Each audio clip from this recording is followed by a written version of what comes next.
Revolution, this is Brother Leonard, the Truth Seeker, and I'm coming to you with a few minutes of truth, and let's get right into it. Bishop Tommy Dexter Jakes, he is no dummy when it comes to this church game. While everybody else is looking around playing checkers, this man actually is playing chess with y'all. Revolution, people. Juanita Bynum. I've always felt that she was crazy, but she damn near schizophrenic now. Revolution, people. Seriously, when are we going to stop allowing Jamal Bryant to just be the embarrassment to the body of Christ that he is? Revolution, people. When you're sitting up here supposed to be the body of Christ and you're supposed to be the church in this situation, the church should be the lead. The government should be coming to the church to say, how can we help you? Not how you can help the government. Revolution, people, be the light of the world. We should be the light of the world. We should be where they come to look at that city on the hill. Our light should shine. Our light should be on that stand, not under the bushel. Joel Osteen, you should be the city on the hill, but you sit up there underneath your bushel in your $10 million house. It is what it is, people. All right, everyone. This is your boy, Brother Leonard, the Truth Seeker. Revolution.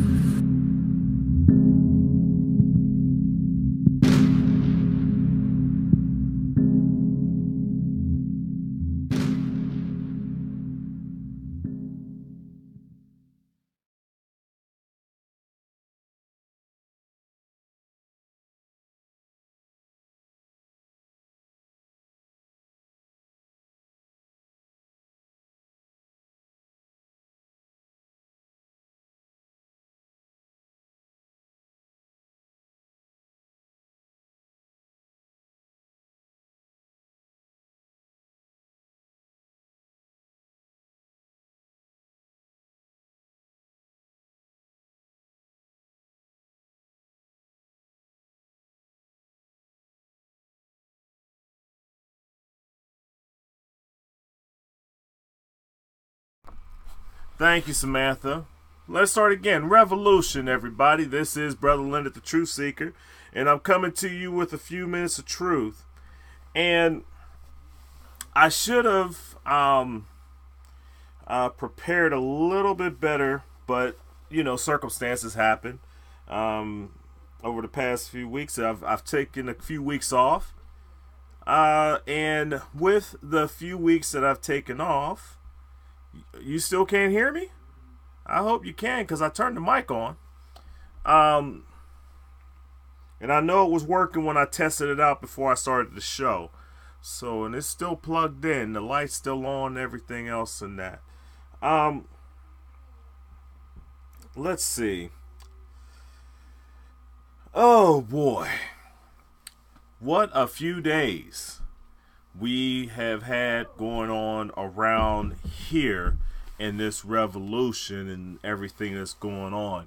Yes, a little bit later, we are going to talk about Audrey, okay? We're going to talk about this Audrey situation in detail and from a perspective that I don't think that people are talking about, because I'm sure you're very well aware of the situation that happened this past Sunday at the Fort Worth Potter's House Church, one of Jake's churches down there in Fort Worth, Texas, where a young lady got roughed up a little bit. We will talk about that. That is the story that we're going to talk about. But I took a few weeks off. A couple of things happened over the course of those weeks. I've put up a posting about the Andy Savage situation, just a quick update, because we have been following that situation.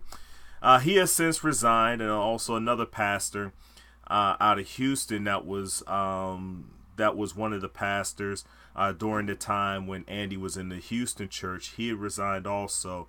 So that situation that we followed earlier this past winter had come to a resolution. So we are happy about that. Also, last week I wanted to come to you with something, but there really wasn't much. And the one weekend I did put out a bunch of videos, because I was going to do a show on that Wednesday, but let me be real with you, okay? I had a long day. And for some of you that know me, or for that you don't know, I'm a cab driver for the day job, for the real job, and recently business has picked up pretty good, and for the past couple of weeks, that's been the main issue. Last week I had a trip that took me out of town, and I couldn't come on. Plus, there wasn't much to talk about anyways. But a couple weeks ago, I came out with those 4 or 5 videos that I did on a Saturday and Sunday. And the reason why I did that was because I was so tired. I came home and went right to sleep. I started to do stuff, and the next thing you know was 3 o'clock in the morning. It is what it is, people. That stuff happens from time to time. When you're tired, you're tired. But during that time, I was able to, take some time off, do some focusing, and try to figure out some things on how I want to proceed with this. And hopefully, we'll get to getting into some things. And I'm going to try something new tonight. We're going to have a special guest. We're going to have a special guest a little bit later on after the break, so that we could talk about this. Audrey Stevenson situation, because I'm going to talk to the person that made me aware of the situation. We're going to bring her on, and she has very unique insights to what's going on in that place, and I will introduce her a little bit later on. This week, it dawned on me. Easter is one of those times for me personally. Let me just give a little quick testimony on my end. Back in 2006, Easter of 2006 was my last official.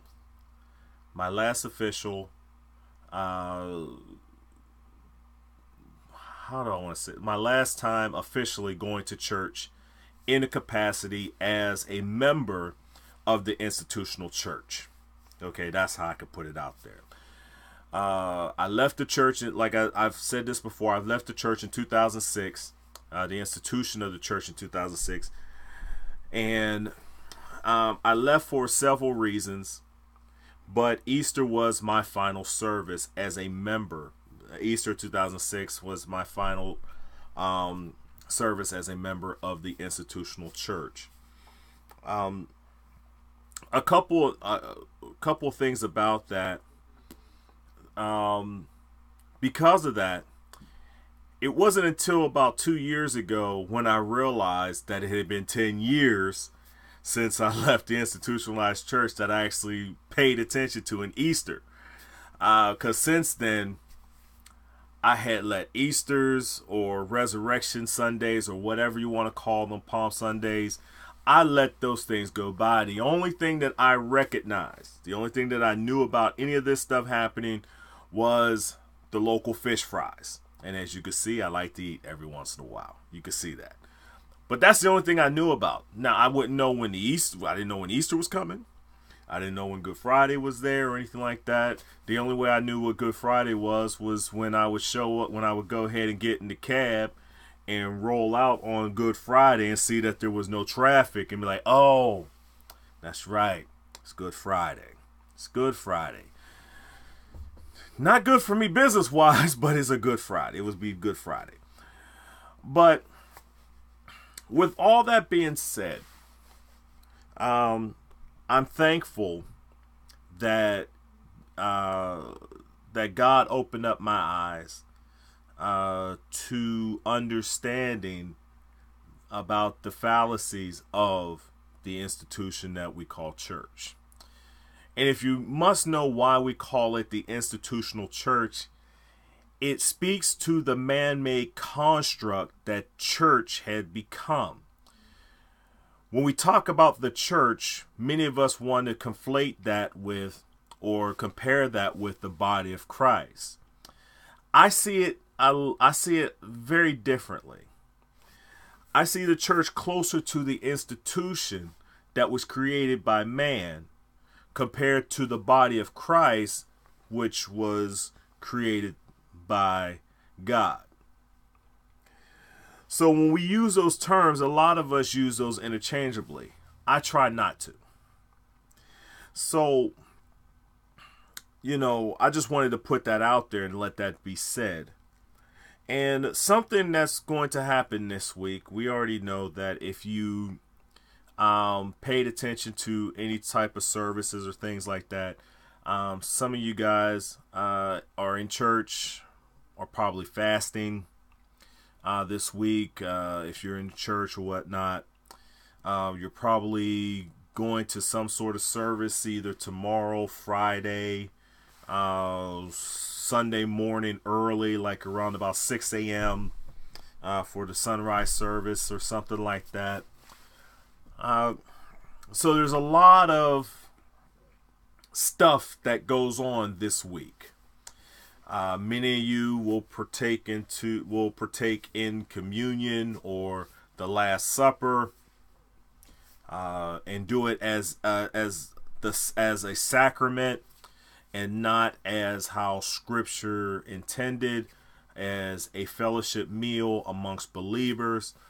But you'll go through all that, and it is what it is. But one thing that you're not going to talk about, there's one thing that you're not going to talk about, okay?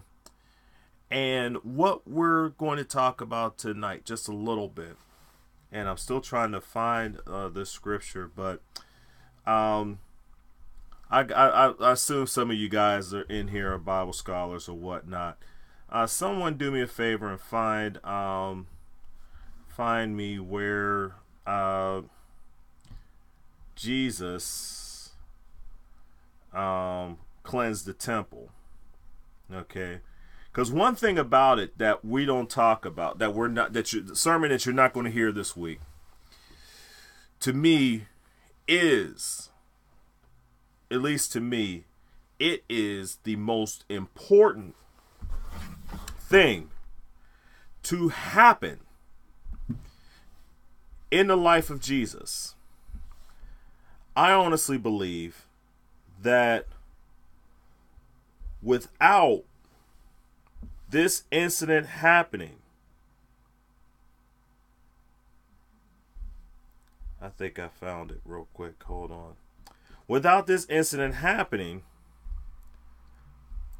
there would be no Easter, no crucifixion, no resurrection. All the events spark from this one event. And this one event happened right around the time when Jesus had entered the city of Jerusalem during the Passover. And that is what I am looking for real fast. That's why I said I apologize for not being prepared, all right, in this way, because I should have been prepared a little bit more. Okay. All right.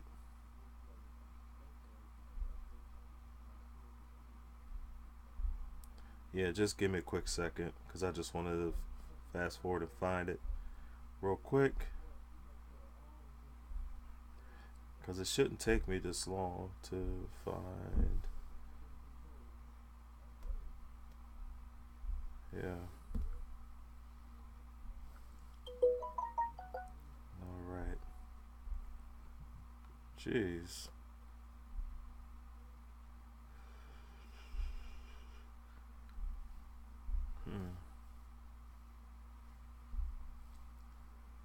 Oh boy. Well, one of y'all. Oh, there we go. Thank you. Thank you. That's good enough for me. Thank you. Appreciate it. Yeah. Right around the time when Jesus was going into Jerusalem during the week of his death, he went to the temple. And one thing about it that you're not going to find in your preachers talking about it is because it paints a picture of Jesus. This story paints a picture of Jesus that is kind of scary. Okay? It is kind of scary. Why? Because Jesus did something that I tried to base my whole, my life around. I raise my fist often. You see me, I come on, I raise my fist, I yell out revolution. And it's because of this story. Because what Jesus did was a very revolutionary act. The revolution that he sparked was not so much a revolution in the way that we think revolutions, take place. What he did was actively defy the so-called sovereignty of man, in that he went after the man-made systems. He went after the institutions that man had created, the power structure that man had created, in trying to say how they can get to God. But it's with this revolutionary act that Jesus did that, number one, there would be no crucifixion without this revolutionary act, which will in turn cause for no resurrection to happen without this act, that will cause in turn to no one really paying attention to all the miracles that he did. Okay, which will cause in turn to not for us to care about him being the virgin birth, being born of a virgin, and will also be, will also put into place the fact that we would not acknowledge him as Messiah. All that, it wasn't that people recognized who Jesus was until this act. Because what the people were looking for and what the other folk was dealing, see, when we look at all the miracles that Jesus performed, when we look at all those things that he looked at and he performed, notice something. The people that he performed miracles for, the people that he attracted, were not the wealthy, were not the rich. They were the poor. Those who did not have. Those who were just the regular paupers. The regular working class people. The people, when they got sick, it was likely unto death because they could not afford physicians. Or they just suffered in their misery. at least I couldn't find one place where somebody of true nobility in Scripture benefited directly from Jesus's ministry. Now, what you'll find are people who were converted. You had a rich young ruler who rejected Christ. You also had a centurion's servant who was sick and got healed. You would have people who became believers, who were rich, but that was as far as they went. I'm just, I'm not trying to say that they weren't a true believer or anything like that. What I'm trying to say is, because of their status and their think, they didn't have need of his miracles. But the woman with the issue of blood did. The 10 lepers, they needed him because they were outcasts. They were on the outside of the village, and they couldn't come back in until they were clean. So when Christ healed them, he told them to go show themselves to the priest so that they can go back to being with their families and loved ones. They needed him. The man by the pool couldn't get in the pool every time that the water was troubled. He needed him. The friends who had their friend who had friends that tore open the roof to get into the house that Jesus was teaching in, and lowered him down into the house so that Jesus can touch it. Yes, he needed it.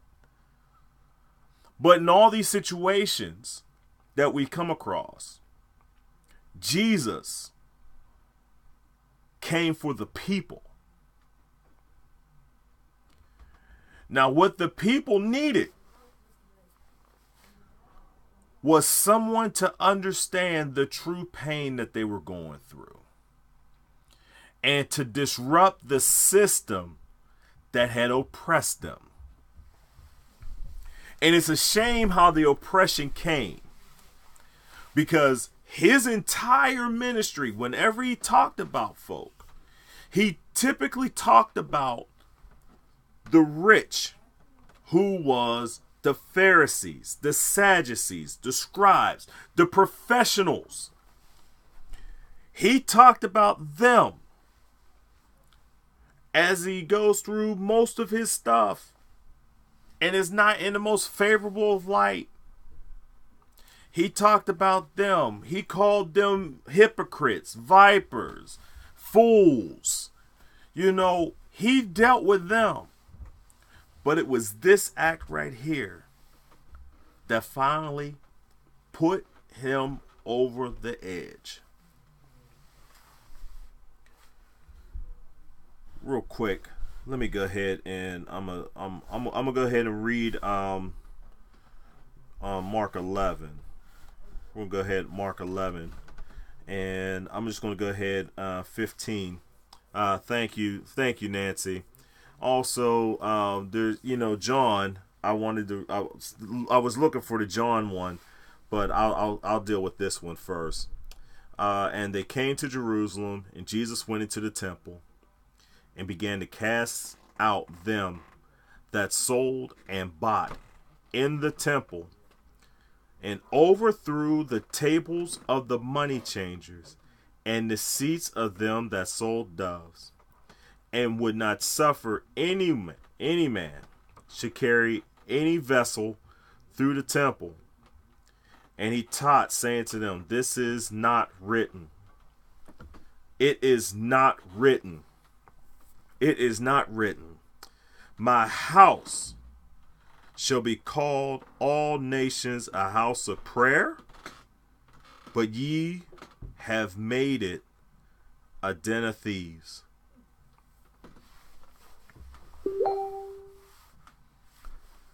Now, Here's the thing. When you look at this situation, and I think I've said this before, but when you look at this situation, when you have somebody taking the money, see, here's what you got to understand. See, everybody in that situation, you have to understand that it was during the Passover season. And the Passover season was big money for the temple. It was big money for them. See, just like how you have right now, different churches will have their mega fests and their pastoral conferences, their breakthroughs and Dominion camp meetings and that meeting and this meeting. They still had the same stuff back then. And it was about making the same money as we see it right now. And unlike this, we don't have people. No, Bishop, go upstairs, buddy. We don't have people sitting up there going into those churches and overturning the money chambers. Going over there, flipping over offering plates. Because guess what? In that day, when Jesus flipped over those money tables, guess what? What do you do when you see a whole bunch of money going somewhere? He gave that money back to the people. Because that money was flying everywhere. And it wasn't like people weren't sitting up there trying to not take the money. No, they was going for what they had. Because here's the thing. They got ripped off. They know they got ripped off. They couldn't understand, they couldn't catch it, but they understood that they got ripped off. So what would end up happening is they would bring currency in, and you can only use the Jewish currency at that time to do transactions at the temple. So people were bringing in their tithe and bringing in their tithe to be sacrificed on the altar, but yet they were sitting up there saying that their dove was worth, that they thought that their dove would be worth, say, $2, right? But the money changer would say, no. In order for you to get the $2, you need 2 doves. So now their dove is only worth $1, and they're like, wait a minute, no. We already had this understanding that the doves were worth 2, but no, you saying now you got to pay 2 for $2? That it's only worth $1 now? Being ripped off. Folk was getting ripped off.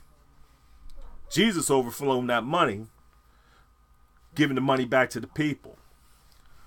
But guess who didn't get their money? Those temple folk didn't get the money. Which in turn meant that the Pharisees didn't get their money. Which in turn, for all this stuff to go on, we have to remember that they were under the oppression of the Romans. So guess who didn't get their money? The Romans. So now you have a situation where somebody got to be held accountable because somebody didn't get paid. See, when you're willing to disrupt and to destroy systems, whatever that system is, there's a price to pay for trying to disrupt and destroy systems. Jesus paid it with his life. And it's through that sacrifice of destroying the man's system, that he was able to create his system. So when I talk about the institutional church, I'm looking at the institutional church as the den of thieves.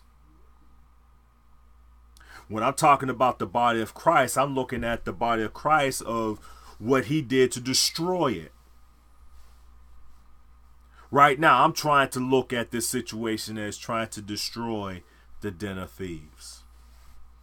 That has been my focus for the past 7 years. 8 years, going on 8 years. Destroying the den of thieves. Now, we can't talk about that in church, about the den of thieves, because that's where it is. That's why you're not going to hear this sermon on Sunday. You're not going to hear nobody talking about, Jesus overturning the money. No, you're going to hear about about all the, about how he stood before Pontius, before he even got to the Pharisees and the Pontius Pilate, before he got all of that stuff. He had to go through all that. Why? Because he destroyed the system. The church itself, as we see it right now, that's why I say the church, not the body of Christ, but the church. Den of thieves. Look at what we have today. Place full of.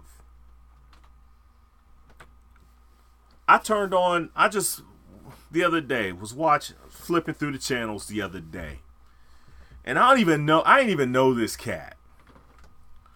And I couldn't even tell you what his name was. All I know is the first thing that he put up on his screen was a graphic of a seed in the ground, growing a plant, with people coming out of these plants and these little leaves talking about how they planted seeds and they got increase in growth and stuff. The first thing, I'm like, really? This is what we've come to. This is all that we've come to. This is what I'm saying, y'all. That we who left, you left the den of thieves, and that's a good thing. Stay a member of the body of Christ and actually get some stuff done. All right. I didn't want to go that long, but I got distracted, as you can tell. I was trying to figure some stuff out. But just give me a quick second. I want to get our guests ready, and we're going to go ahead and get started on Miss Stevenson. So stay tuned, and I will be right back. Revolution, this is Brother Leonard, the Truth Seeker, and I'm coming to you with a few minutes of truth, and let's get right into it. Bishop Tommy Dexter Jakes, he is no dummy when it comes to this church game. While everybody else is looking around playing checkers, this man actually is playing chess with y'all. Revolution, people. Juanita Bynum. I've always felt that she was crazy, but she damn near schizophrenic now. Revolution, people. Seriously, when are we going to stop allowing Jamal Bryant to just be the embarrassment to the body of Christ that he is? Revolution, people. When you are sitting up here supposed to be the body of Christ and you're supposed to be the church in this situation, the church should be the lead. The government should be coming to the church to see how can we help you, not how you can help the government. Revolution, people, be the light of the world. We should be the light of the world. We should be where they come to look at that city on the hill. Our light should shine. Our light should be on that stand, not under the bushel. Joel Osteen, you should be the city on the hill, but you sit up there underneath your bushel in your $10 million house. It is what it is, people.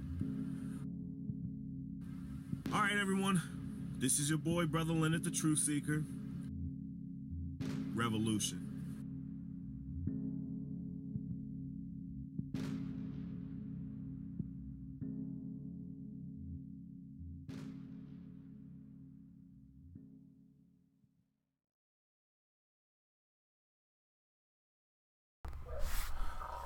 All right, Revolution, everybody, welcome back.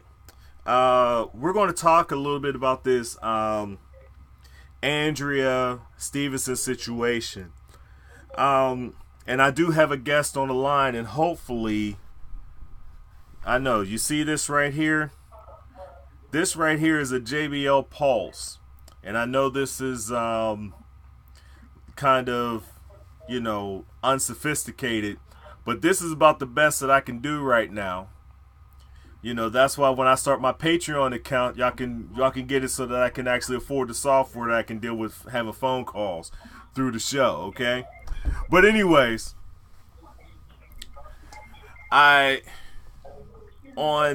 Sunday evening, and I really wasn't trying to pay attention to it because I was actually doing some other stuff. Woman who I have on the line, Ms. Rhonda Phillips, she had contacted me and said, did you see this video? And I didn't see it at the time. I waited till Monday morning to watch it because I was doing something else. And I began to watch this video.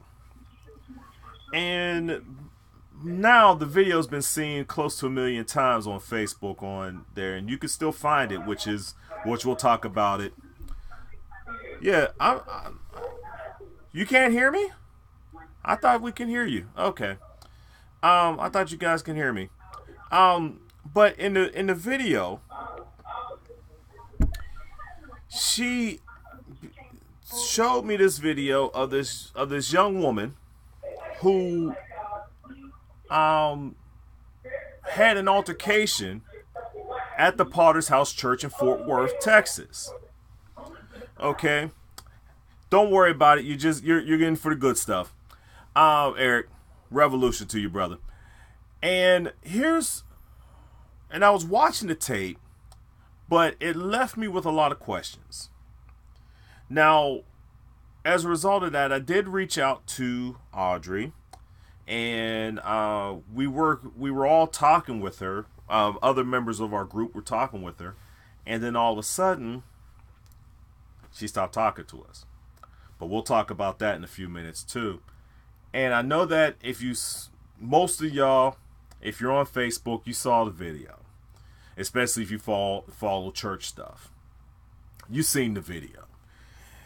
And we're going to talk a little bit about what we've seen. Plus, I'm going to show a portion of a clip that is the most important part in a few. But let me bring on my guest, and she's the one that hit me up to this thing, and we're going to talk a little bit about it, and we'll get into this, and we're going to get into this very deeply. And this is Elder Rhonda Phillips. She is a former member of the Potter's House Church in general. So, and she worked in the ministry. She was she helped put on some of those Woman Thou Art Loose conferences and, you know, mega fests and stuff like that. So she's in on the inner workings of understanding what's going on in that church. So she has an idea of what is the culture of the church, even though she is somewhat left the church. But you know, for our purposes here, she's moved right on in with us in the body of Christ. And we're thankful for that. So, Sister Rhonda, how are you doing this evening?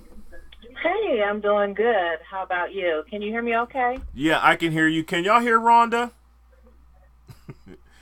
I'm just waiting for to see and I can't see the screen anymore because I'm on my phone, so yeah. I don't know. Don't worry about it. You're not missing anything. It's just me. Yeah. All right. Now, before I get into the video, one thing that I had a question over, and there are several questions, was like, what was going on that made her start filming? Like, wow, that's a good question. Yeah, and that's where we can start off and just understand this, people. We're not trying to find, we do have some factual information, but a lot of this is going to be very speculative, and what we're looking for is just insight into the thinking of what was going on in order for this situation to happen. Okay? That's real important to the overall context of the situation, because a lot of us, we're sitting up here talking about this thing and talking about it, on the YouTubes. There's a whole bunch of other YouTube videos out here talking about it. What we're going to try to do is try to dissect some things to bring it out for you so that you can have an understanding of, oh, this is what we're trying to see, this is what we're trying to do. So when you first saw the video, what was your initial thoughts, Rhonda? Well, first of all, thank you for asking for my thoughts, and thank you for having me on your show. When I first saw the video, it was really by accident. I just was scrolling and I saw it, and I thought, okay, because I actually saw it on another former elder on her timeline on Facebook, and she was using words such as, atrocity, disgrace. This is not how we used to do it.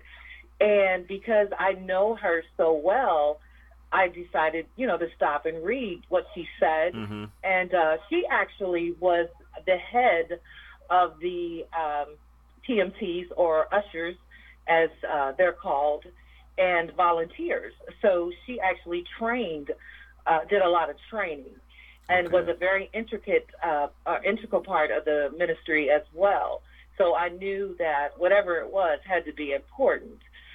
So I watched some of the video, and I got to the part where they were having the discussion, and then I just stopped watching it. That was Sunday night. And I forwarded it to you at that point, and then I thought, you know what, I really don't have time for the Potter's House drama, so I'm going to maybe look at this tomorrow, because I don't want to look at the rest of this mess. And because I knew it was mess because of the words, and the views and all that stuff. Yeah. So in the morning, when I had a clear head, I watched it, and immediately I was astonished. Because I am an elder, I didn't leave my title when I left the church. It is a calling. It is something that was given to me. And I do still practice, as well as not just teaching Christianity or spirituality. I life coach, so I have a very genuine concern for people. So immediately I was appalled at the way that she was being talked to and treated. And more so because I also had volunteers that I dealt with when I was a conference reservation supervisor.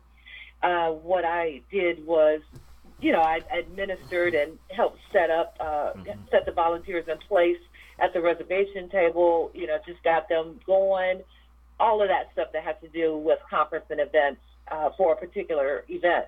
So I was concerned because I never treated my volunteers like that, had them hemmed up in a room for whatever reason. And I just had feelings.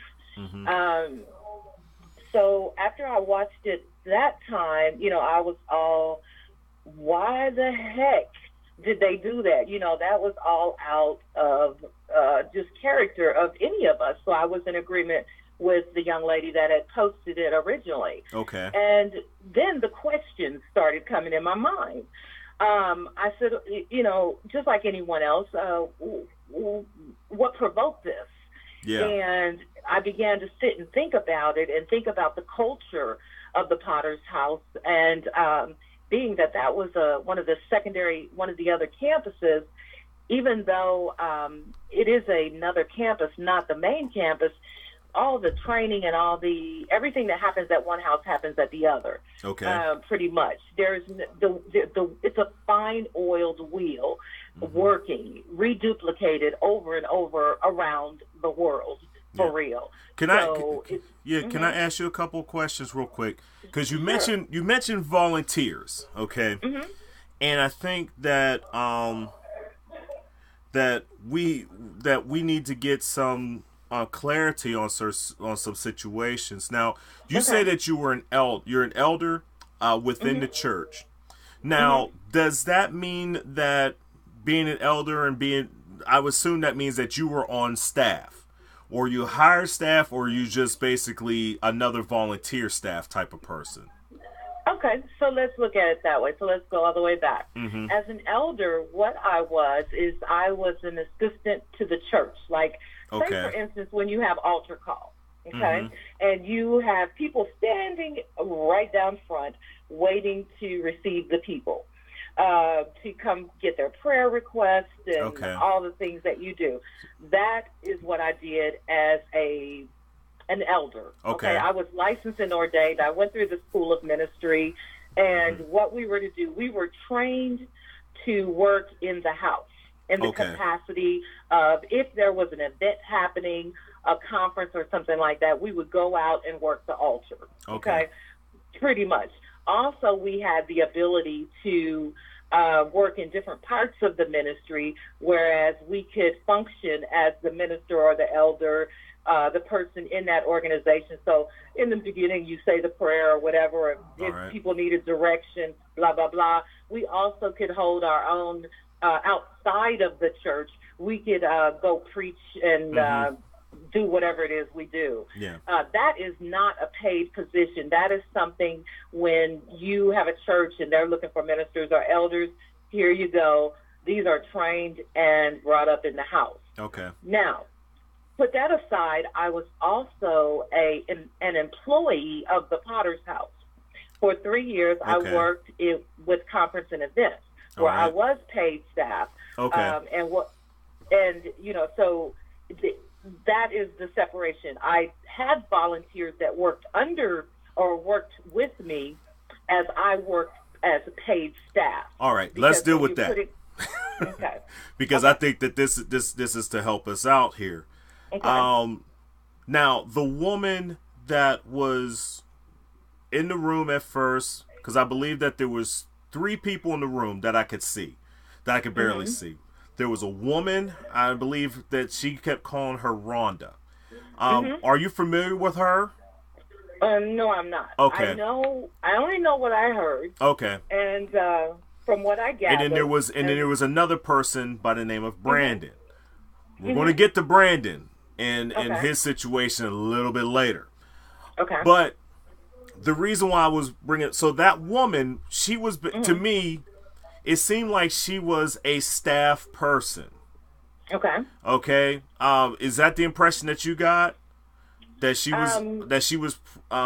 a part of the staff? Now, this is why I said I had a lot of questions. Because sometimes volunteers are not staff members. Well, let me take that back. Sometimes volunteers may seem like they're staff members because they're given the authority to work in the capacity of a staff member. So I don't personally know Rhonda. Again, she's in the Fort Worth campus. I pretty much, for 17 years, the Fort Worth campus only came into being in 2011. And I left in 2013, January 2013. So I can't tell you whether or not she was an employee, staff, or a volunteer acting in that capacity, because I, as a volunteer, worked in the conference and reservation department, not being staff.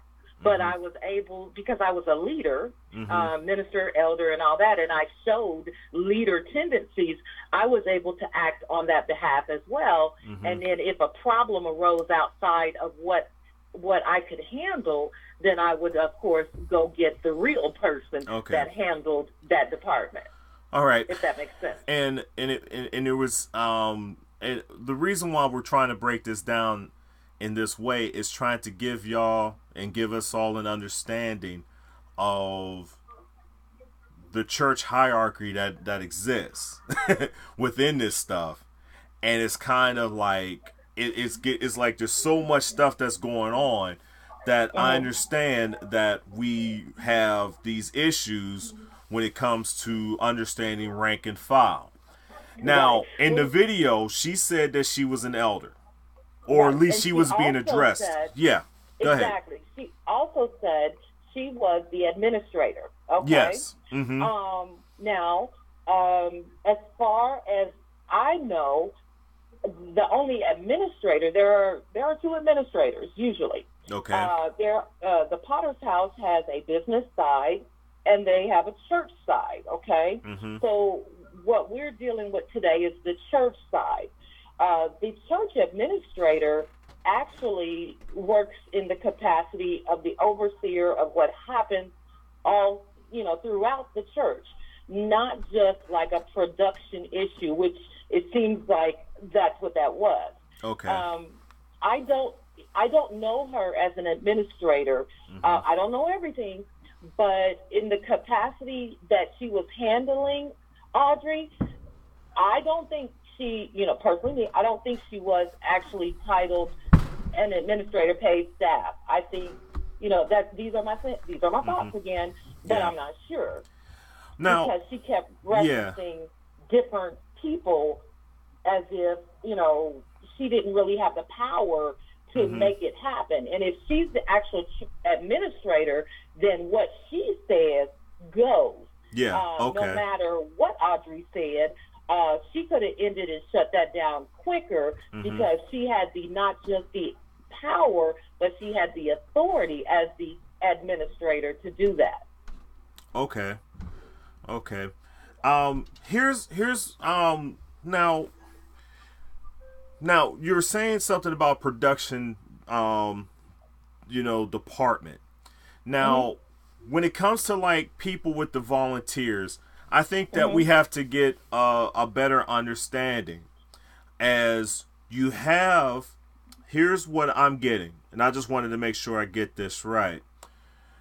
You have staff, and then you have people who are basically volunteering their time and their efforts in order to do certain things. So, for instance, you may have I'll just say praise and worship, right? Okay.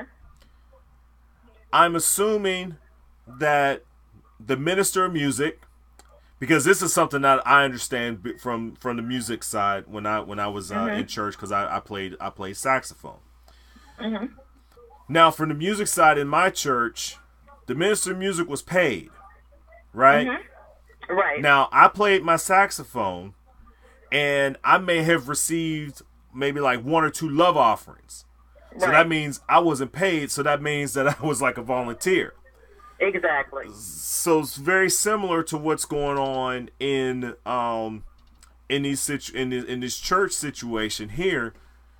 You may have a paid staff person who may be the leader and responsible for, like, say, the ushers and greeters. Right? Yeah. Now, they may be paid, but all the ushers and all the greeters, they're just ushers and greeters. So they're part of the volunteers. I just want to get this right, because it seems like something happened with her on stage, and what I'm going to show you is a clip that she actually gave to us. Now, this is something that she did not, that wasn't necessarily, I don't think it's on her page, but she gave us a clip. Now, it's a quick clip. It's only 20 seconds. I'm going to play this for the people, Rhonda. You've already seen it. But she gave us a clip of what she typically does on a Sunday. Right? So let me play that for you. And we can talk a little bit about this to show you about what she was doing. And there seemed to be some, and we'll talk about some of the differences behind that real quick. Now here's the Potter's House of Fort Worth We love to show love. We have this thing called Hug Therapy. Family, you know what to do. Step out of your role and find 5 or 6 people to hug on and love on. 5 or 6. Don't be shy.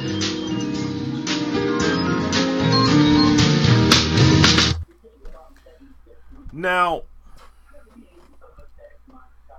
let me play that one more time, because when you look at it, she was going through her little spiel, and then it looked like she was kind of distracted and was called off a stage.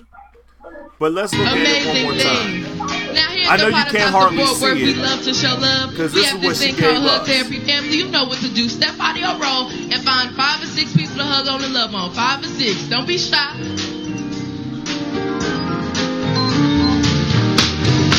So what she said that she did was she was basically a welcomer. Well, she just basically gave the church welcome.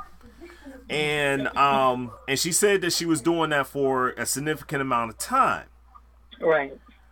But something happened between that administrator and this person that they kept calling Luis. Now, we don't know who Luis is, right? We don't know who that person is. But there seemed to be like some miscommunication here, because it seemed like she went on to do the welcome, and then now they taking her off the stage type of deal. You see what I'm saying? Okay. So now they're taking her off the stage, and now she's back in the back room. But something happened where she got into the back room and decided to turn on her phone. Okay, so let's back up just for a minute, okay? Mm-hmm. All right.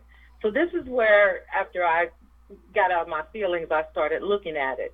And I have talked to Audrey, via instant message and everything for a little bit, and then she got silent. But I did talk to her a little bit to gain a little understanding.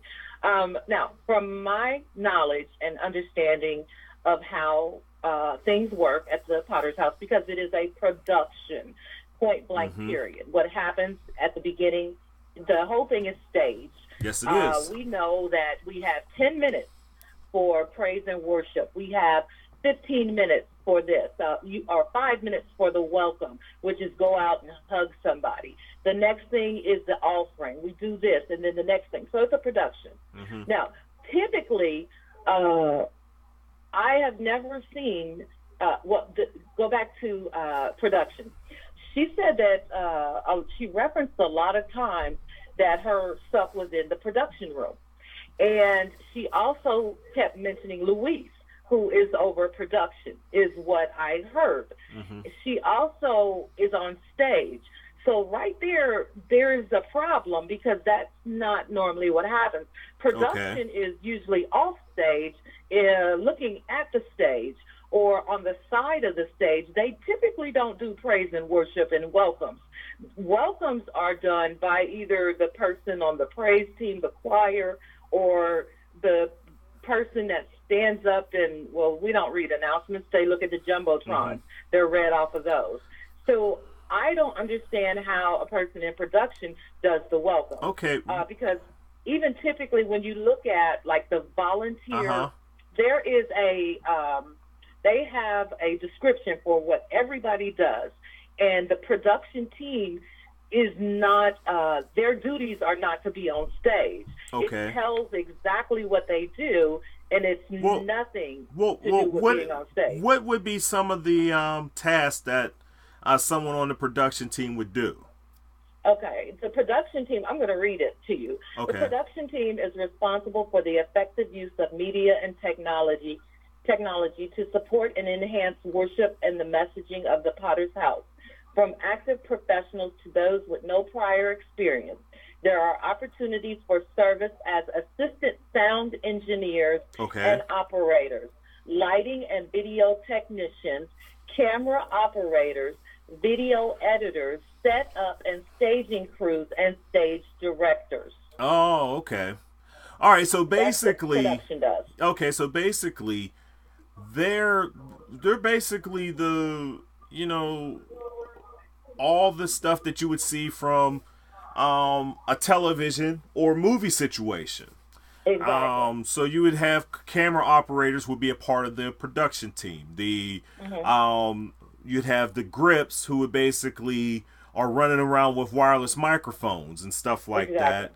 Then you also have people who are, who are running the lighting rigs and or setting up the mic stands for the choir and stuff like that. So she Right. was a part of that, and she was not a part of the so-called welcoming committee or whatever. Well, see, that's the whole problem. Is she wouldn't talk to us and tell us exactly what she did, because it sounds, just from watching and listening and knowing the culture and why her things are in the production office, it doesn't measure out for me, or for what I know to be true.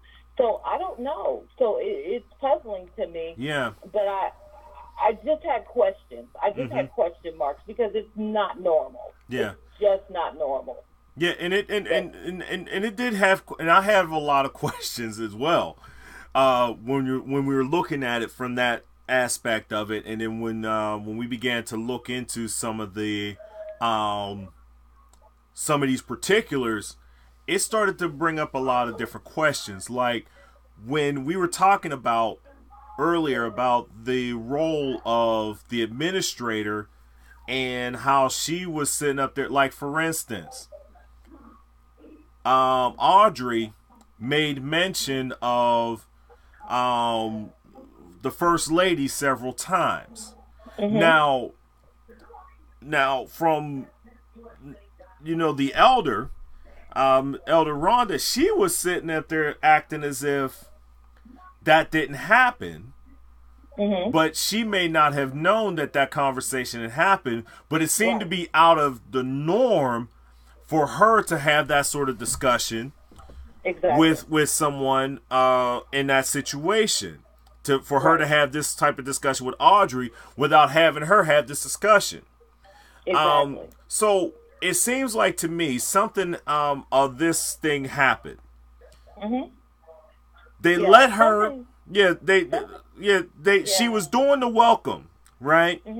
Yeah. But at the same time, somebody wanted to take her out of that role. Okay. And I believe that administrator or whoever talked to the production person. Exactly. And the production person then either did not talk to Audrey or talked to Audrey but did not convey the entire message that the elder wanted to get to Audrey. Exactly. But with her being on stage. But it seems like also that the elder may, and I'm thinking this too, that she may have had her own conversation with Audrey. Now, this is all speculation here. We don't have privileges. We've been trying to get this information out of Audrey or some, but we also see that there may have been a previous confrontation between those two. Right. And at the same time, that was the reason why Brandon was in the room. Right. And I'm going to interrupt you. Go ahead. I apologize. But Go ahead. It was a prior conversation. I thought back. Because on there, somewhere on that post or on another post, Audrey's mother has a statement, and she says that she was aware of the fact that Audrey had issues with Rhonda, and that she did not like her. She was blackballing her. So that information is out there. So therein lies, in my thoughts, why the telephone was turned on when she walked in there, because she wanted to capture exactly what would happen.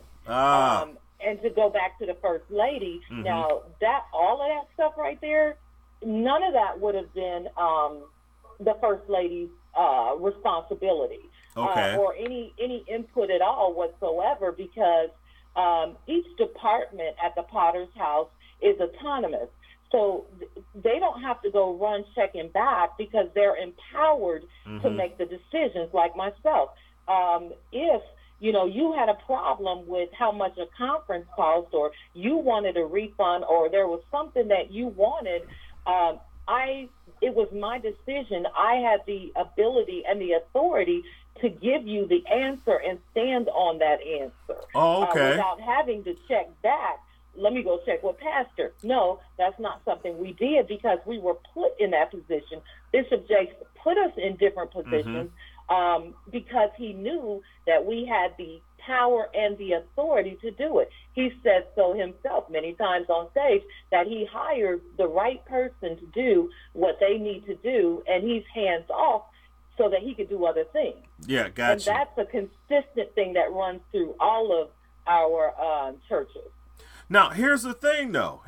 So, basically, what you're telling us, and this is the exact reason why I wanted you on, because this is some of the stuff that a lot of us would not know or have any clue to, because we were not a part of this church in this aspect. But from what it looks like, I think that there was a previous run-in between Audrey and Rhonda. That there was a previous run-in, and it seems to me that Audrey then went to the First Lady. Right. And that's why she kept being roped into it, and at the same time that she was going to the First Lady, when she had this situation happen on Sunday, and they went into the back room on Sunday, that's the reason why Brandon was there. Right, and we can only come to this conclusion, like I said, based upon what's written out there on the internet, because she said that. Her mother said that. Oh, okay. Now it's time for us to deal with this Brandon cat.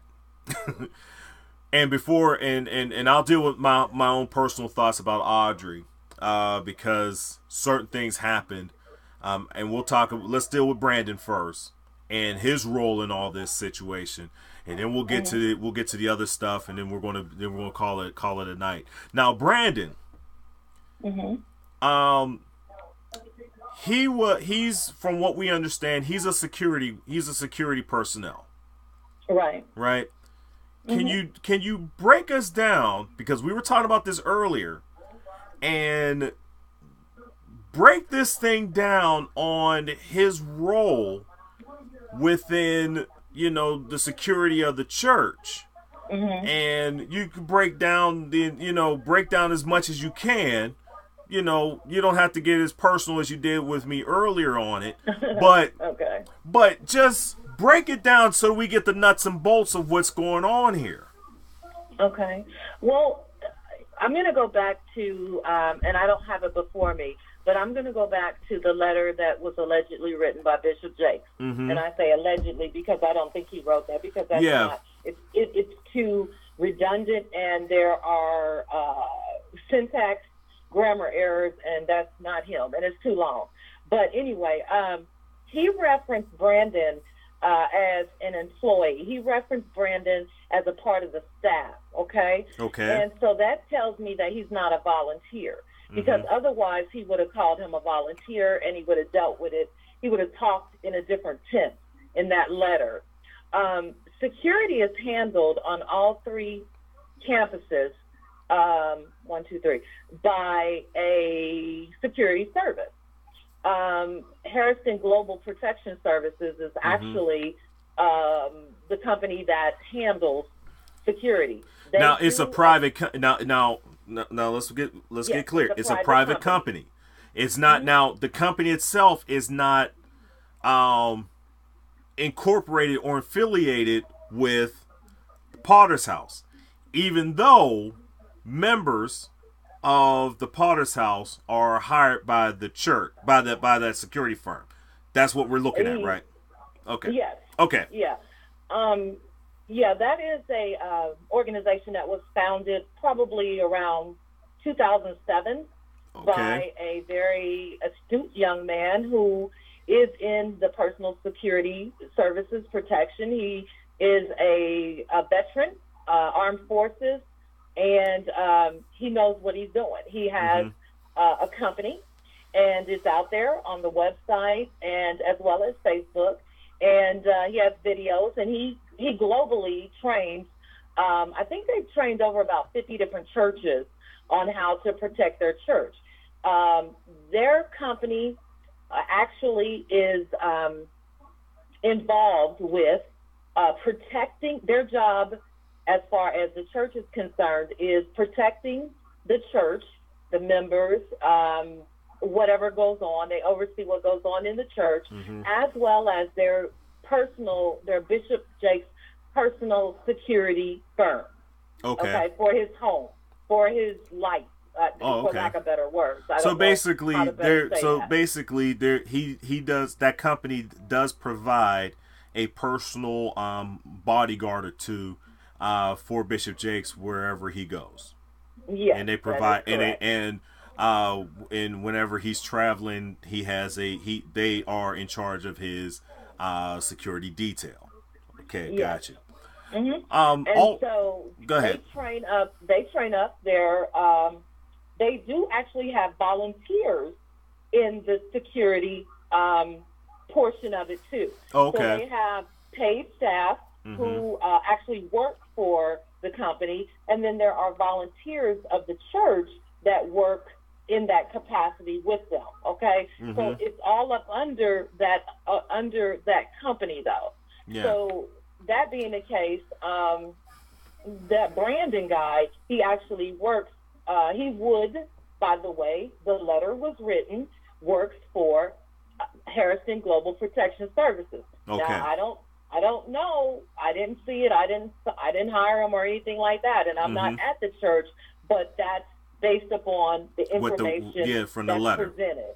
Now, also, when it comes down to it, to the security company, you also have people that are not necessarily now when it comes to the volunteers or something in this one, but you also have at the church on Sundays and during service times, you also have local police that are basically hired by the church and to have off-duty officers situated, whether in uniform or in plain clothes, throughout the sanctuary as well. Sure. Okay. So we at the Potter's House, there are plenty of policemen, firemen, lawyers, attorneys. You have a slew of people. But yes, to answer directly, yes, there's a contract with the city for the police officers to work. They do the directing of the traffic, and you see that at some churches, most churches. And also, they are a presence so that if something jumps off, as you saw in the video, you can radio and go get them because they're there. They're right there in the church. Yeah, because it seemed like towards the end of the video, you saw. I think there was 2 other officers that came in and they were in uniform. It got kind of rough kind of seeing, so it was like kind of hard seeing this. But it seemed like Brandon put her face down on the floor and proceeded to try to handcuff her. And as they were still in that situation of he taking her down, then you see it in about a minute later, two officers in uniform. I wanted to get that, and it seemed like I just wanted to make sure. Now, those are police officers and not a part of the security. No, those are police officers. Okay. And those are the people that usually are a part of, assigned to the campus for that day. Yeah. They're on the contract. Okay. That's, at the same time, things cross over because some of the people that are actually police officers do attend the Potter's House. So if they're in uniform, of course they're working, but they may not be in uniform and they still could be working or not. Yeah. And that was what I was getting at too, because even if they're members of the church and they're still coming to the church, they're probably still coming with I'm not sure if they're probably coming with their service weapon. They're probably still in service with their, because it's Texas. They open carry everywhere. So yeah, conceal carry, all that stuff. So that brings into that situation as well. But I wanted to bring that portion out because even though Brandon, what he did was despicable. It was despicable at that time.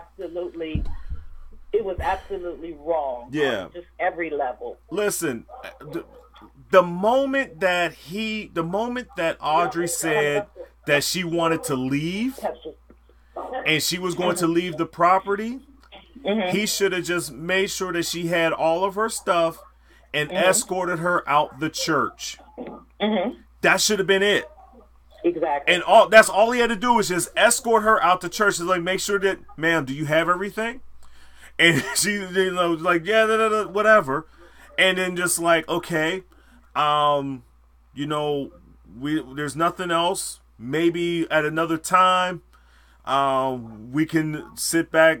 Somebody can sit back and talk with you about this situation a little bit better.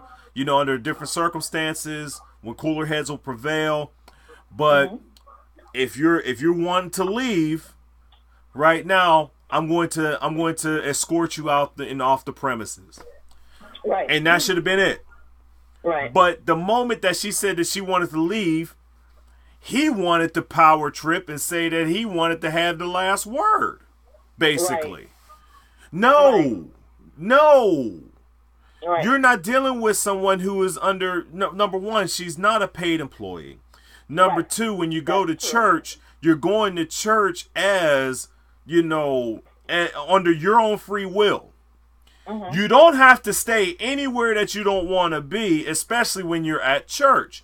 The moment that you decide that you want to leave church, and this is what the thing that bothers me about some of these churches, I've heard this back in the day, and folk they got in trouble for this. I don't think they're doing it too much anymore, but they would lock the doors at the offering so that people can't leave. Yeah. Right. But you can't do that. Legally, you really can't do that. But, so if she decided that she wanted to leave, at that moment, the only thing that, the whole thing is over.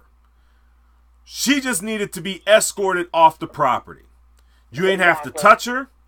You ain't have to do anything with her. All you had to do was just make sure that she had all of her belongings and got up and walked her out the door. And then all this stuff would have been mitigated. But no, he wanted the power trip. So because here's the thing though.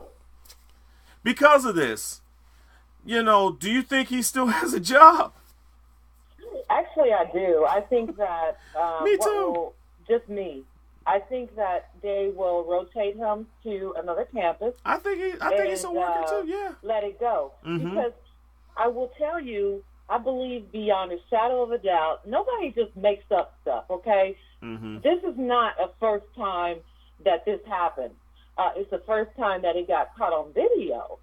But I have seen some things by security. I have seen security guards scoop folks up and pull them out of live service.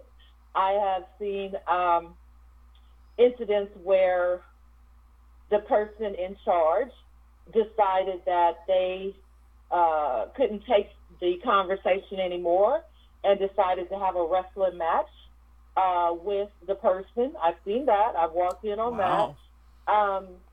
I think that the reason why it happened to her is because she's small and she's now, I know, 22, and they just wanted to, just exude that he wanted to just be the bully.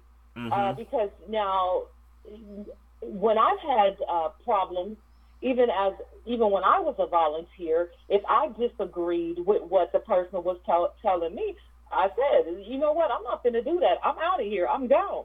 And I left. or if, I had, I've had some, we've all had arguments at the church. I mean, there have been some cussing, some shut doors. We've had all that, but I have not seen anybody lock the door and say, you're not going anywhere. I've seen the wrestling. I've seen, the cussing, but I've not seen the wrestle the young lady down because there is a respect level there. But I do know that, that Brandon has seen that behavior exhibited by his peers. Of course. He's seen one of his peers do that. Probably trained to do that. Yes. Well, yeah.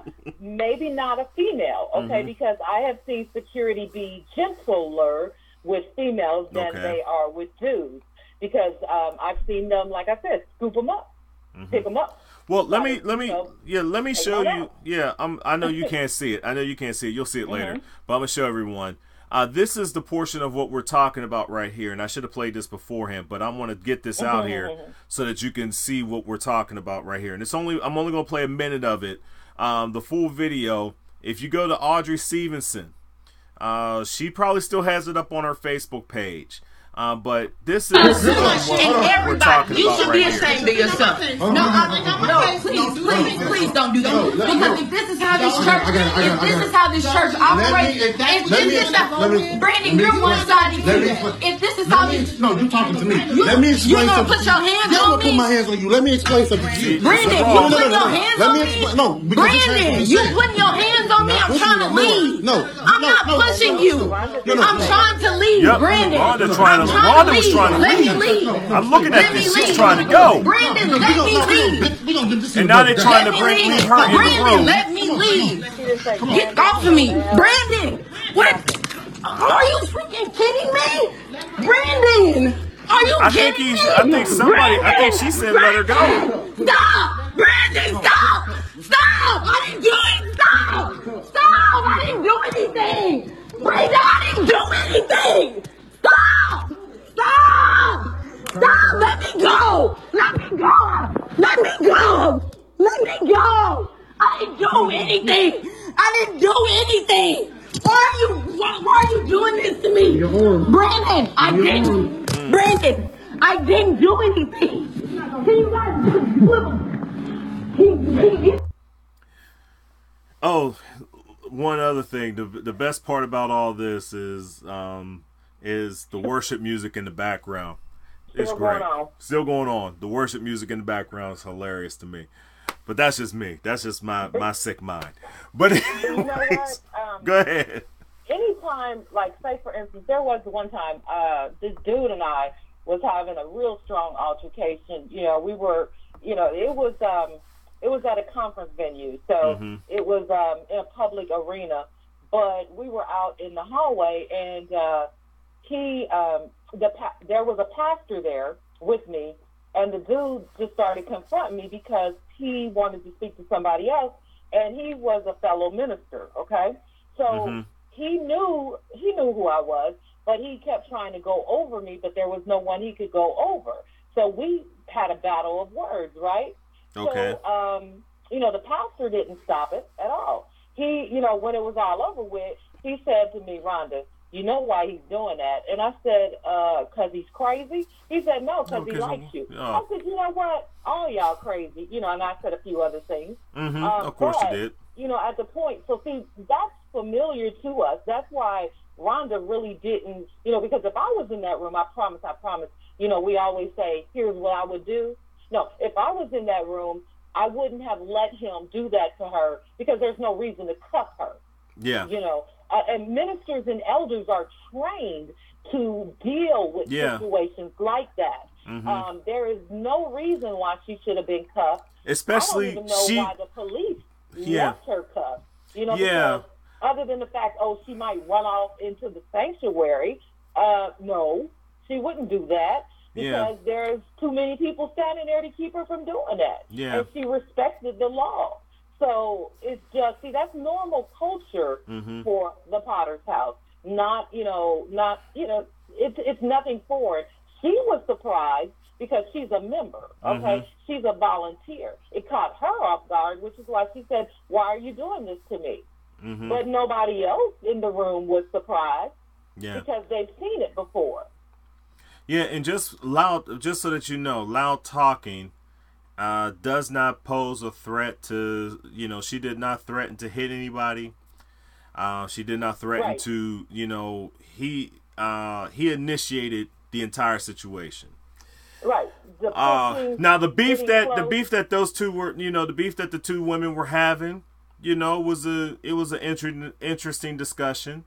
Now me personally, I think that there were some things that Audrey did not say and did not reveal, and I think that that there was a prior conversation, and I think that way Audrey has behaved since this, there's a couple things that we could talk about, but the way that she's behaved since this, and even in some of the postings, I will not serve God without restrictions.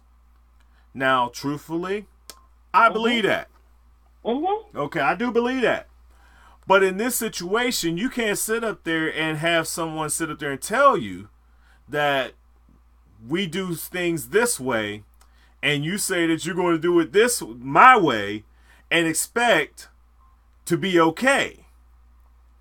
I don't think that's going to happen. No, it's not going to happen. No. Understanding the fact that, no, she did not have to sit and listen. True. She should have been, they should have said to her, okay, then you can go. You don't want to listen, you can go. Yeah. But no, they, you know, it just kept going. And as an elder, Rhonda is trained to know when to stop and when to cut that off. But she didn't. And that's where I have a problem. Yeah, she didn't handle the situation right. But yeah, Brandon really overstepped his authority, really. And the sad part about it is, like you said, I don't think anything's going to be done with him. Because when you look at him, I mean, for what's going on, he's a good dude to have on, for what he's being paid for to do. Good sized dude. Now they're gonna have to tell him that, you can't just grip up, young girls like that all the time. Just can't do that. And like you said, probably been reassigned to one of the other campuses. And that's a sad thing. But we've mentioned, I just want to make sure that people are aware. I'm not going to read the statement, but we've mentioned that the Potter's House did come out with a statement on yesterday. Basically, within the statement basically said that they were going to reach out to Audrey and formally apologize to her. Now, I didn't quote it. I just got it kind of barely right with that. And plus, they sat up there and said that they were going to have a talk with the staff member who we were talking about with Brandon. Now, this was interesting, and we've talked about this earlier. This was the statement came out sometime Tuesday morning, okay? But what was interesting about it was on Monday, you had gotten in contact with Audrey. Am I correct? That's correct. Okay. And you basically spearheaded a few of us who are in the revolution in a group text dialogue where we were actually talking and having dialogue and active dialogue. And when I mean saying active dialogue, very good dialogue. Yeah, very active. I'm sitting up here driving and y'all sitting up here messing with me, but very active dialogue. But around about 1 o'clock yesterday, my time, about 1 o'clock yesterday, she kind of went silent. And then we saw her leave our discussion group. And when she left the discussion group, have you heard anything from her? No, actually, she went silent on me as well. She made a few posts, and she's been quiet. Mm-hmm. And I reached out and called her, left her a message, and let her know that, of course, it's her business, and we're just here to help her and explain my role and, just what we were all about, and that, just keep her head up, and we were here for her. Yeah. And that's pretty much it. Yeah, and I reached out to her as well because I wanted to have her, and I told her I was going to give her my platform for her to tell her story and basically to get the backstory on why she was in the room in the first place.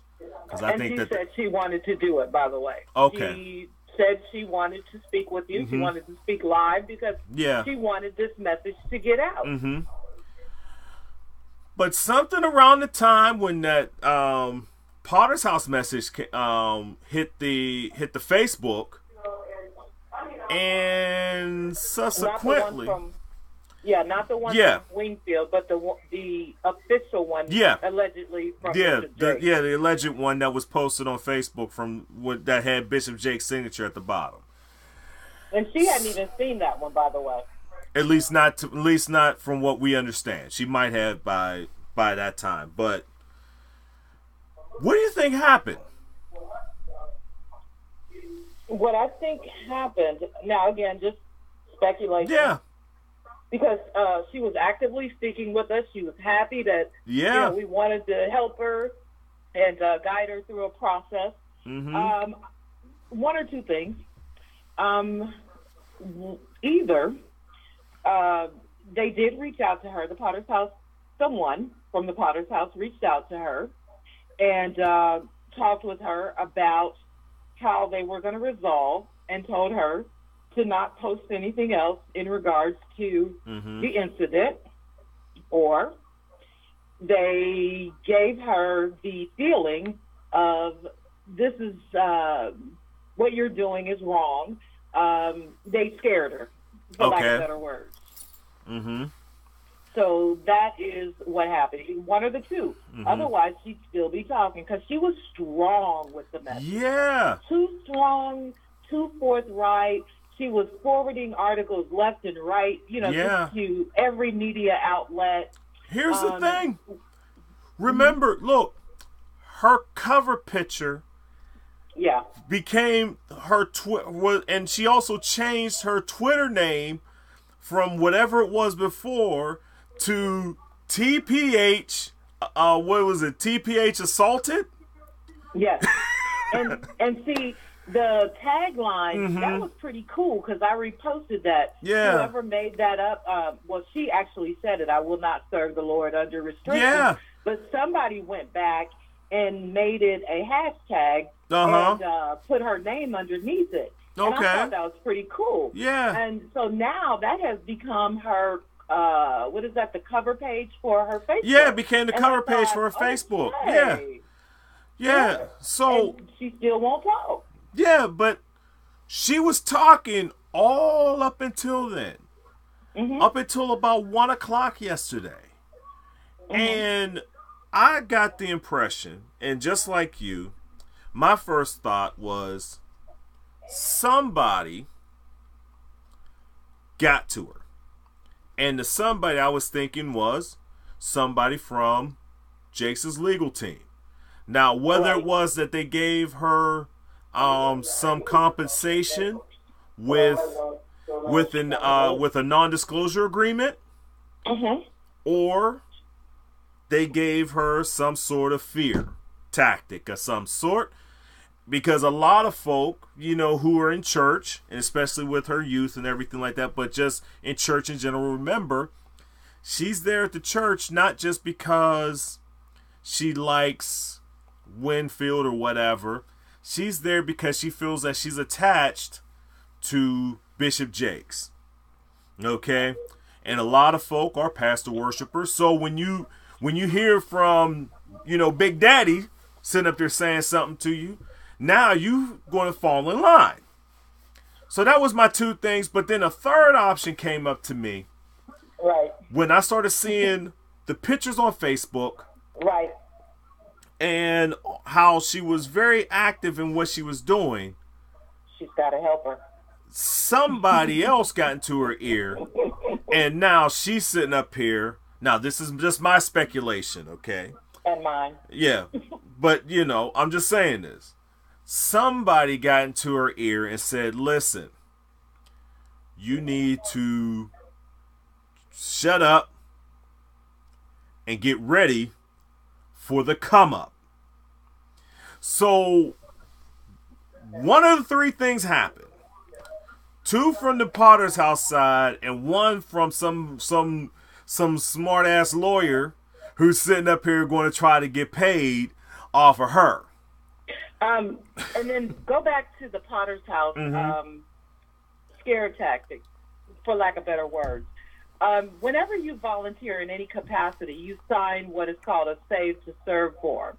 And with that, you give all your information and background checks are run, and you sign and agree that you will follow the directions of whoever is in charge of the team that you're up under. Okay. You will, if you have any disagreements, they'll be settled. You will not take this outside the church, or you could be, you could be subject to lawsuits or whatever, and that's all on the form. And I forwarded you a copy of that. Oh, I didn't see that, but go ahead. Oh, wow. We signed those. Okay.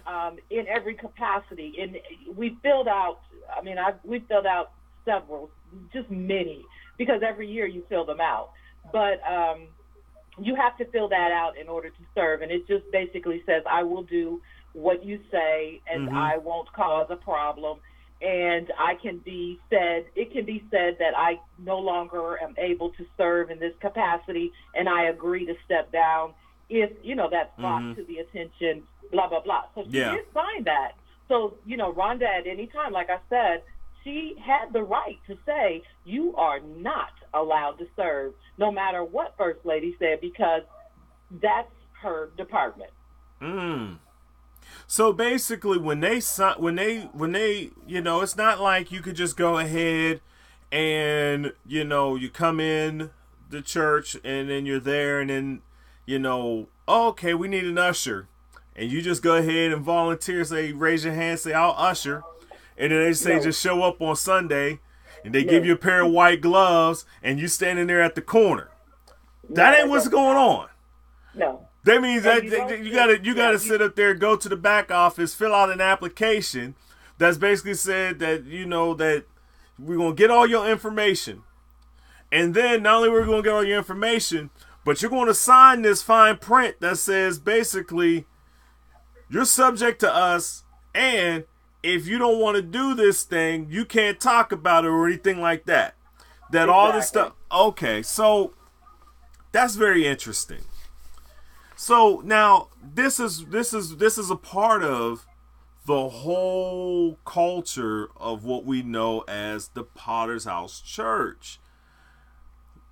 Dude has basically,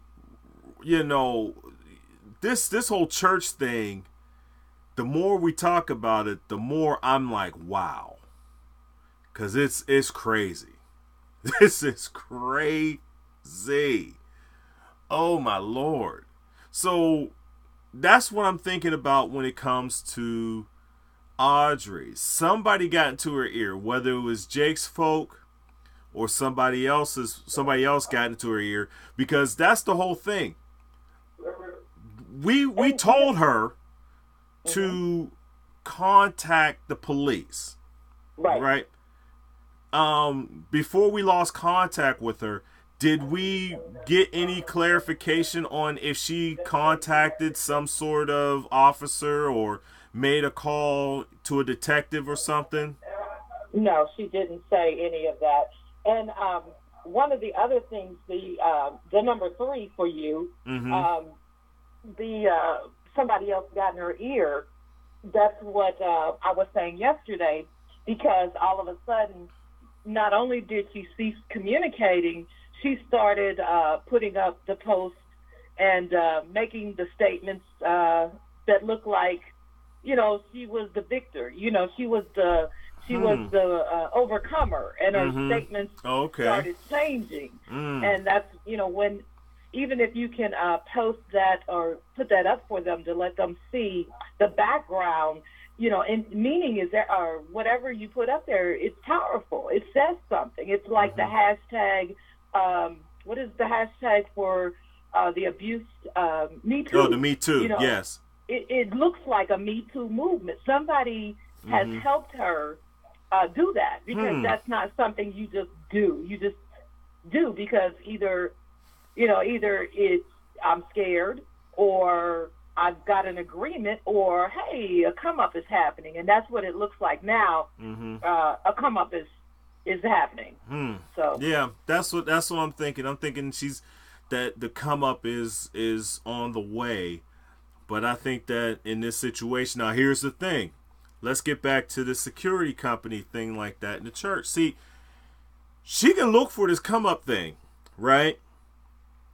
But let's deal with this for a second. She can look for this come up thing, but in the capacity in which they are in as church security, right? Who is liable for that security?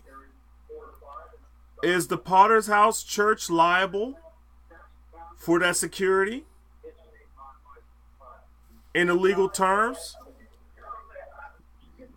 You can make that. They employ the security firm. Yes, so they but it's a security. But see, that's the thing. They're not affiliated with the Potter's House. So that security firm is a firm that has a contractor relationship with the Potter's House. But Audrey doesn't know that. Or maybe she does now. Maybe she knows now. If she's listening to us, she probably does. But most people don't do that. Yeah, most people don't know that. That's what I'm saying. They're thinking that they're a part of the church. Right. But they're not a part of the church. This is where I keep... You heard me at the beginning of the show every week. Thank you, Brother Clarence. C Music 334. I keep telling y'all. While y'all sitting up there playing checkers, Bishop Jakes is sitting up there playing chess with y'all. So they have this private firm, security firm. Now, in order for them to be with him, guess what? That security firm, not only are they going to be licensed, right? They're going to be bonded, okay? And not only are they going to be bonded, but what we saw on that tape, it was bad for him, but it's going to stick with just him. Right. Not the security firm, because he's not wearing a uniform or anything like that, or calling his supervisor. Yeah. Exactly. Yeah. That's what I mean. There's a whole lot of this stuff that is like, I understand that they want to get the come up. And if you're trying to do the come up thing, I understand. To me, what I was, what really upset me at this whole thing, and we were talking about this earlier, was I think that she got a hold of some sort of, personal injury lawyer of some sort. Bootleg. Yeah, some bootleg stuff. And it seemed kind of suspect to me. And then I was kind of upset by this whole thing, because in the midst of trying to get people the help that they needed, that they would need, right, we were trying to help her understand what was going on, and trying to help her understand, like, this is what happens in these situations. This is how we can sit up there and help you to resolve your situation. And, now we weren't trying to help her resolve the situation, trying to get money out of the situation. That's not our dealing. That's not what we do. But at the same time, we're trying to, help her out to get help, to get, because she mentioned, her own personal situation in the video. And I think we wanted to get her to where she was okay in dealing with that aspect of her life and everything like that. Certain things, is what we were looking for, trying to get that healing. Yeah. And help her feel better about what had happened, just get her to a place of wholeness. That specifically was my intent, because I cried watching that video, as many other people did, just to hear her screaming. That's traumatic. It was hard. That whole thing, like one of the comments I bring, Brother Eric said, when you watch the video, that is one of the toughest. That is a very difficult part of the video. But you had to see it, and you have to see that part of the video and have to listen to her cries, at that time, and the fact that, like his apathy towards her is like, I don't care, just give me your arm, please, just give me your arm. I'm just going to take your arm. Just give me your arm. And, and then nobody else, Miss Rhonda, whoever else that was around there, went to her aid or went to tell Brandon, that's enough. Just stop. Let her go. Exactly. We didn't hear any of that. I think somebody said something, but I couldn't actually hear it. But the only thing that it got drowned out with was the worship music. But nobody took an active role into that. And that's the thing that kind of gets me about this whole situation was, yes, she was definitely wronged. But I think that the moment that you sit back there and take this type of wrong and you want to get justice, but the motivation for justice, not so that you can, be made whole, you try to get the come up on this, that's not necessarily justice. And, at least from what I could see, that's the thing. It's just, it's just, I think that in the long run, what people are going to find out is that, and I want y'all to notice something else too. I checked before I got on the air, but this was about 7 o'clock though when I checked. The video is still online on her page. Okay? If you go to her page, and at least it was around about 7 o'clock-ish or so when I came home, the video was up online. If you notice, she didn't take down the video. I just wanted to put that out there. Now, this is why I keep telling y'all that this man is playing chess with y'all and not checkers. The first move that, being that I'm on YouTube, and being that I've dealt with a whole lot of folk on YouTube and things like that, we get those requests. And on Facebook and everything like that, we get those requests. Remember about a month ago when I sat up there and had my discussion about William Curtis, okay? And I had my discussion about William Curtis. And because I had a picture up of the car, right? Somebody, I don't know who, actually I kind of do know who, but I'm just not going to mention her name, but reported the post, and they took the post down. Somebody at Facebook. I've had videos on my channel reported and taken down. So I find it interesting that it's been 3 days now and the video's still up. Right. Somebody, see, the typical move is taking the video down. But this video's staying up. I think people need to understand that they are sending the message, not about the whole incident itself, is about how they're just going to let the social media thing blow over. And guess what? By Sunday, your boy Brandon will probably be down at the Dallas church, right? Right. He'll be down at the Dallas church. And then next thing you know, they're going to orchestrate it that he's going to come up to the altar. He's going to get prayer. Okay. They're going to Jakes is going to officially lay his hands on him. Pray for him. Now we know that Jakes don't put his hands on nobody. Right. Except for the certain someones that, that mess up. We talking about Chris Hill and everything like that. He gonna get the Chris Hill treatment on Sunday. And then next thing you know, he may be at the Fort Worth campus or he may be at the North Dallas campus. We don't know. But it ain't like he gonna lose his job. That's the thing. So now it's going to be, some people may know it's the show, but a lot of folk ain't even going to pay attention to what was going on. No, he's just going to be, and this time you're going to see him not in a t-shirt. He's going to be in a suit. They're going to tell him. Right.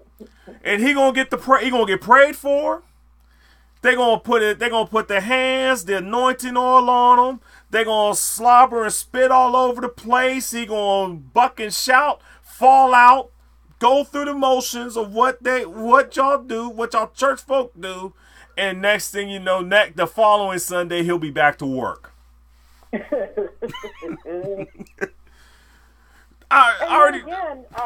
Okay, so you have to remember though, if he is truly employed by Harrison, then that means that he could go to another church. He doesn't have to go to the Potter's House Church. He can go to any of the other churches or services that they have up under their umbrella, because they have many. Wow. I didn't even think of that. But wow. See,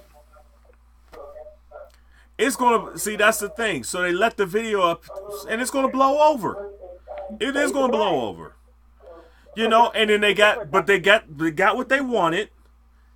They got the young lady to start to be quiet about it. They're probably going to compensate. They probably either cut her a check and said, you signed this, you can't say another thing about it. And basically, they go back to business as usual. I don't think that they cut her a check. And let me tell you why. Okay, go ahead.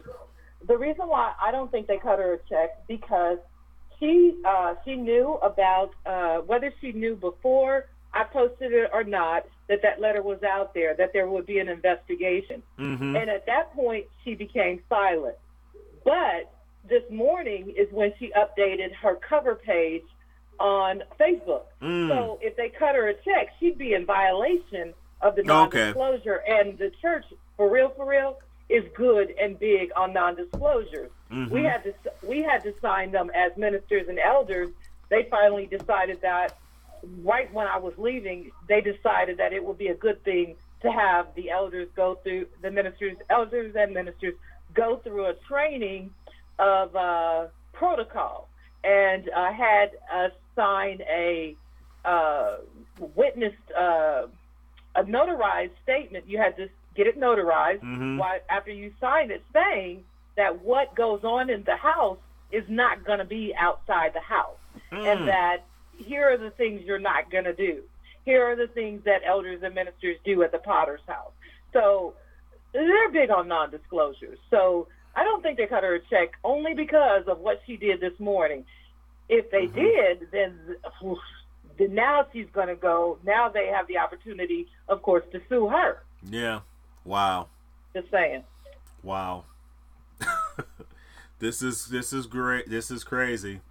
But I just find it a very interesting thing, and we're coming up on. I'm coming up on 11. Well, it's after 11, so I'm gonna wrap this up.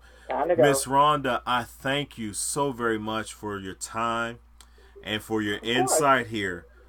I think you provided a lot of good information about the inner workings of the church and what we should expected from the church, and just the overall culture of the Potter's House, and understanding I don't know everything, and I don't pretend to know everything. Mm-hmm.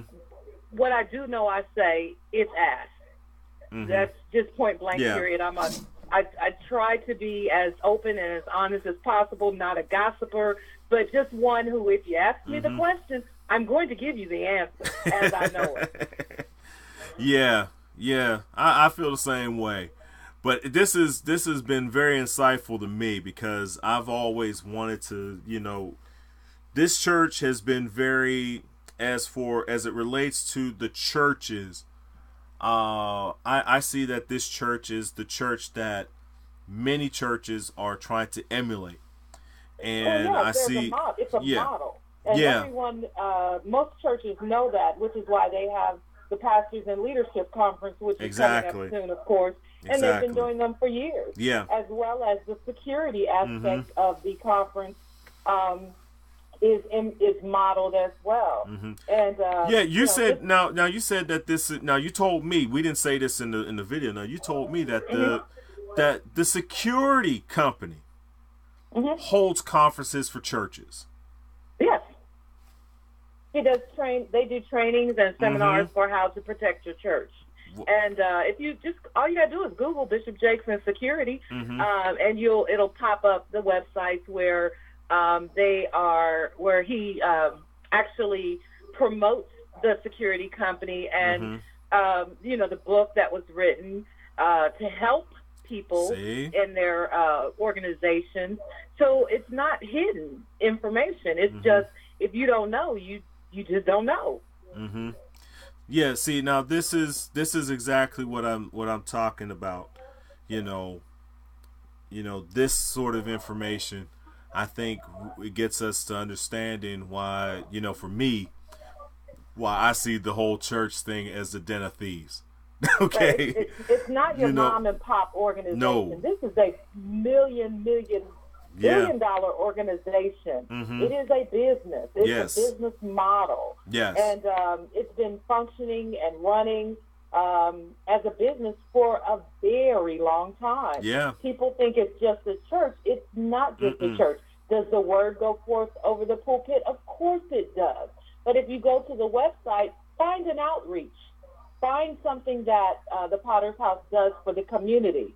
You won't find it, because it's all geared towards the business.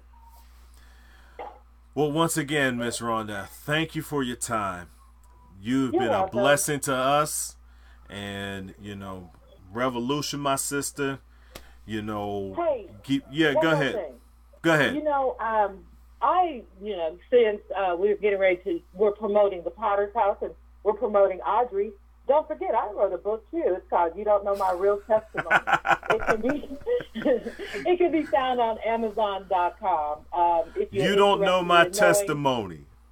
You don't know my real testimony. My real testimony. And, Rhonda Phillips. It's gotcha. just about my experiences, not just at the Potter's House, but just several churches.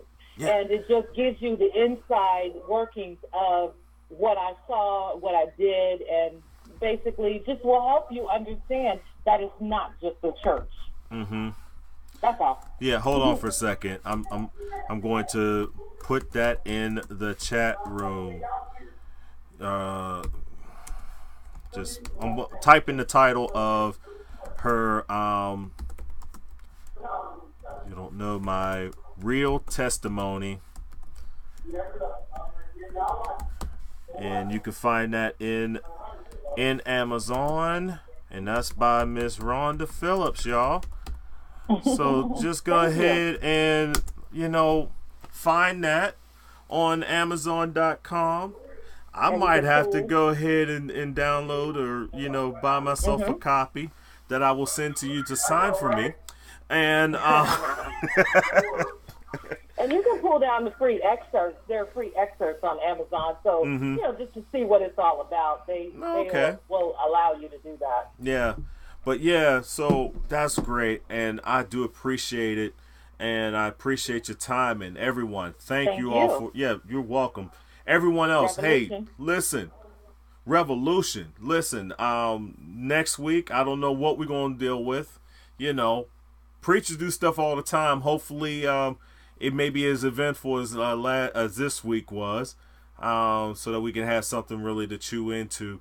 But a couple things that I wanted y'all to get an understanding of tonight was the inner workings of the church itself. To get an inside look on the inner workings of the church itself, plus an understanding of the culture, and and also note that security situation, I find that to be the most interesting part of the entire situation that went on, because I see themselves being protected as the church, as the company itself, and even if he is a bad actor, there's bad actors in all these police forces anyways. So like we said, there may be some sort of punishment coming to the guy, but it doesn't necessarily mean that he's not going to have that job. Now, if he's fired, know this, that it won't be Jake's or the church doing the firing. Okay? It would have to be the company. They would probably have some pressure, but the company would have to fire him. So keep that in mind, So if she's not going to go to the police to press charges, and then again, this is the other problem. She go down to the police, and there's police already on the scene, and they're going to give their side of the testimony that will support Brandon, because they were already there, because they were already under contract under the Potter's house. This is how this stuff works, people. And I don't think that we really understand it. That, like I said, y'all, we're playing checkers.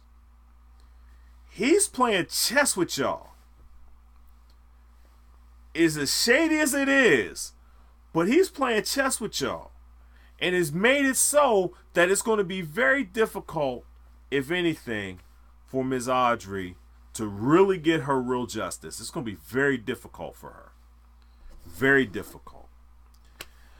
All right, well, everyone, with all that being said, I first of all want to thank everyone for checking in with me. Once again, thank you to our guest, Miss Rhonda Phillips. Don't forget to check out her book, because she done put it up there. She should have told me about her book before we got started. I'd have been plugging it the entire time. Rhonda, I'd have been plugging your book the entire time. You don't know my real testimony, Miss Rhonda Phillips. Thank you to Brother Dre, Big Dre, the Conscious Christian, for the new graphics that he put up there for me. I appreciate that. Also, for the theme music, Clarence Ferguson, C Double Music 34 on YouTube and on Mixcloud. Go check his stuff out for the theme music. I appreciate that. And with all that, everyone, once again, Sister Audrey, if you are watching this, and if you stuck to the end and you are watching this, please, I've sent you, we sent you my friend, our friend request on Facebook. I've also gave you my home personal number. Please reach out and touch somebody. Reach out and call us. Miss Rhonda gave you her number. There's others that gave. Please contact us so that we can actually get you some help. That some real help. So please. All right, everyone. And for all that, Revolution, everybody. Revolution. Once again, thank you all for tuning in.